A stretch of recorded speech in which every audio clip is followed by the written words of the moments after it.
Literalmente después de poco más de una semana, por fin nos toca coincidir con mi querido Juan María Naveja. Juan María, no es que yo me quiera poner cursi, pero se te extrañó. Igualmente te puedo decir, pero me reconfortó verte muy contenta tomando tu descanso, muy merecido. Aquí hacíamos la chamba, Lalo Manzanares, Angie, todo el equipo técnico de Mega Noticias, mi querida Magda. Se quedó bien cuidado el espacio, mi querido Juan María Naveja. Dicen por ahí, a alguien le tocaba trabajar. Oye, qué gusto que nos acompañes hoy. A ver, déjame plantearte o ponerte sobre la mesa unos nombres, a ver a qué te suenan, ¿te parece?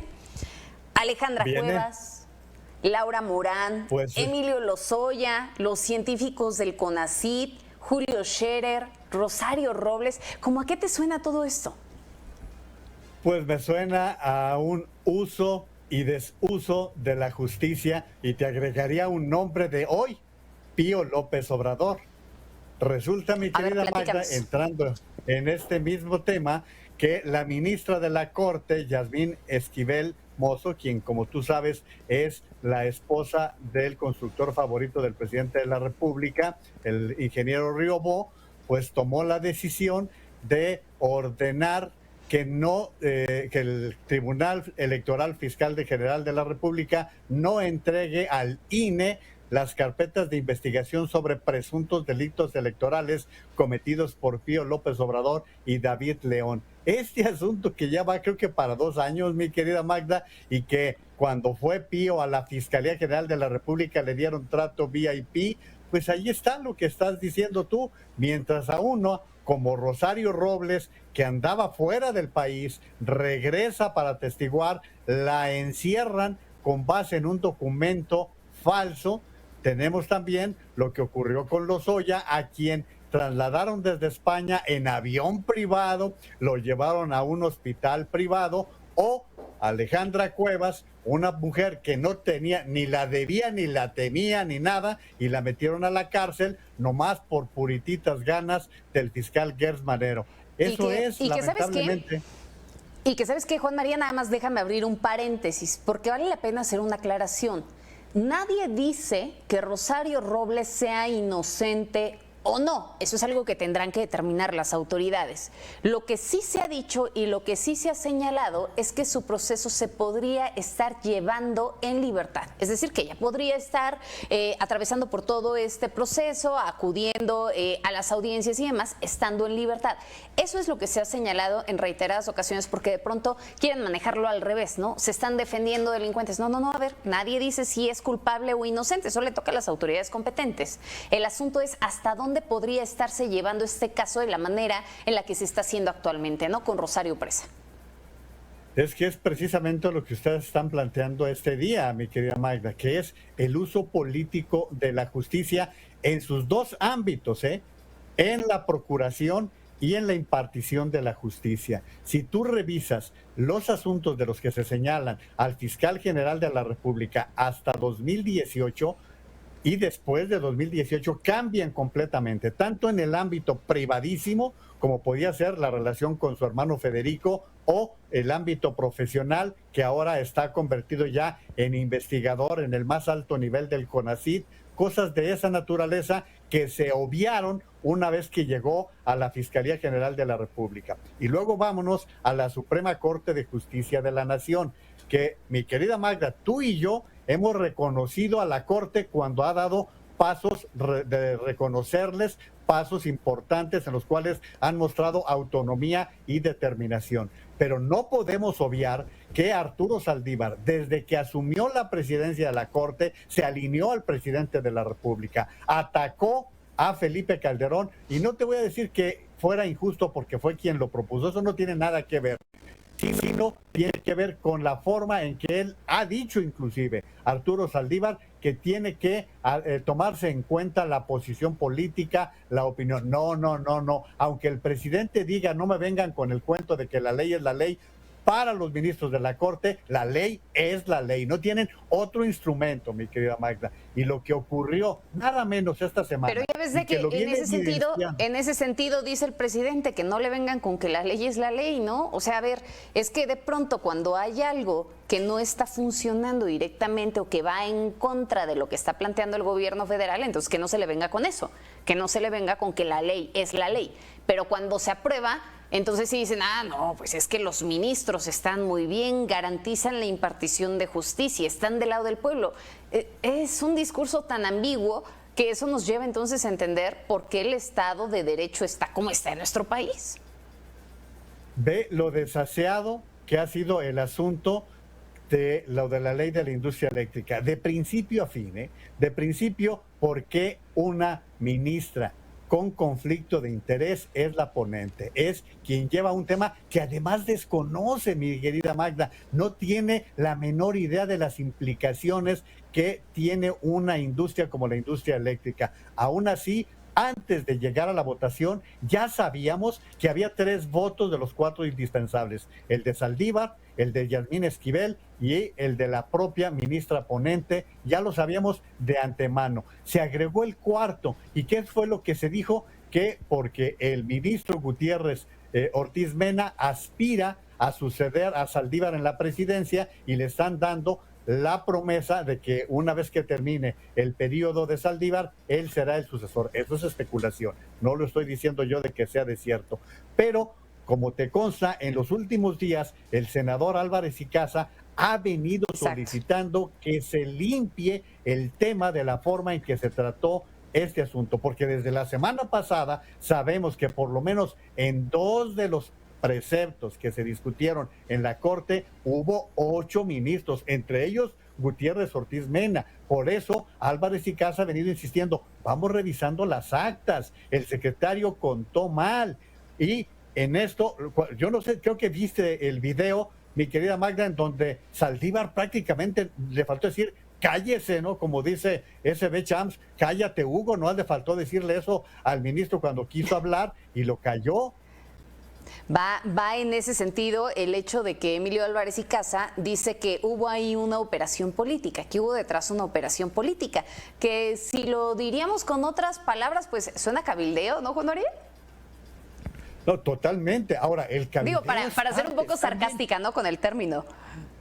Sí, claro, no, pero el cabildeo, quien lo ha venido satanizando es el presidente de la República, Magda. Cuando el cabildeo es una profesión, es una actividad en todo el mundo.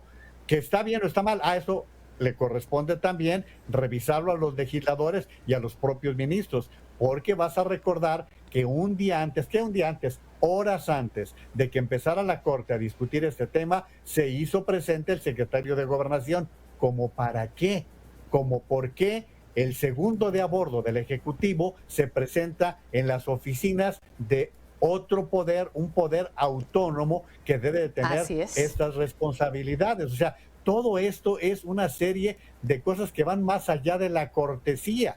No se instalan dentro de la cortesía política como pudiera ser cuando un informe del presidente de la República cuenta con la presencia de los representantes de los otros poderes. Ahora que hablas de todo este asunto también de la ley de la industria eléctrica y demás, y de lo que pasó en la Suprema Corte de Justicia de la Nación, déjame desviarme un poco, aunque va junto con pegado. Vimos ya en estos días también la aprobación fast track y sin moverle ni una coma a la ley minera, ¿no? Que fue prácticamente las bajo la manga, el plan B del presidente frente a algo que ya sabía que iba a pasar en el Congreso, que era el rechazo a la reforma, ojo, no a la ley, a la reforma eléctrica que él estaba planteando, ¿no? Hay muchos especialistas que dicen que esta situación de la ley minera podría tener de nueva cuenta afectaciones al Tratado de Libre Comercio que tenemos con Estados Unidos y con Canadá, en este sentido al TEMEC, que puede llegar a haber ahí afectaciones, que de nueva cuenta se nos pueden venir ahí una serie de demandas y demás. El camino, y es pregunta, Juan María, el camino sería de nueva cuenta que esta ley llegara directamente a la Suprema Corte de Justicia de la Nación, y si llega entonces podríamos esperar que suceda lo mismo que con la ley eléctrica. Es que a la Corte todavía le queda tarea, mi querida Magda, lo comentábamos tú y yo la semana antepasada. La Corte todavía tiene que recibir otras 2 impugnaciones, una de ellas de medio ambiente y otra de Greenpeace, en donde tendrá que hacer un análisis, una reflexión. Pero en medio de todo esto, la ley eléctrica que se aprobó el año pasado en la Cámara de Diputados atenta contra el Tratado de Libre Comercio. Mira, en esta tarea, tú eres una niña que hace su tarea todos los días, seguramente viste lo bien que hizo su exposición el diputado Ildefonso Guajardo Villarreal, que me parece que fue de lo más destacado que se presentó el domingo durante las deliberaciones en la Cámara de Diputados, cuando explicó cómo el representante del presidente de la República, Jesús Seade, dijo que López Obrador no iría con una nueva ley en los temas energéticos. Lo dijo el actual embajador de México en China, según lo explicó el propio exsecretario de Economía con Peña Nieto y quien fue la cabeza de esa negociación. Ayer, por ejemplo, Magda, el senador por Coahuila, y ahí sí no le pueden negar ni retirar ningún mérito, que es Armando Guadiana, dio una explicación puntual de lo que era el tema minero y de las implicaciones. Porque él se dedica al asunto de la minería, evidentemente. Efectivamente, estamos hablando de alguien que tiene minas, que vive de las minas y que conoce perfectamente. En ningún momento dijo hay que nacionalizar el litio. Lo que dijo Armando Guadiana fue hay que buscar la capacitación, hay que buscar la investigación en la materia para saber si realmente tenemos litio. Porque la otra posición muy destacada fue de Xóchitl Gálvez cuando explicaba lo difícil que es extraer el litio mexicano en medio de la arcilla, que es tan difícil. Mira, somos un país muy rico en recursos, pero por ejemplo el petróleo mexicano, mi querida Magda, es el petróleo más pesado, por eso refinarlo cuesta tanto trabajo y dinero. Ahora estamos ante una situación semejante con lo del litio. Nadie dice que no exista litio en México. Lo que se dice es que no es tan fácil poderlo obtener como se ha venido señalando por algunas fuentes. Claro, que es ahí en donde echas mano de la iniciativa privada, ¿no? No es que se lo esté regalando, es que si no tienes el recurso y la tecnología para extraerlo y procesarlo, te auxilias de la iniciativa privada para poderlo hacer y no significa que te estén robando el recurso.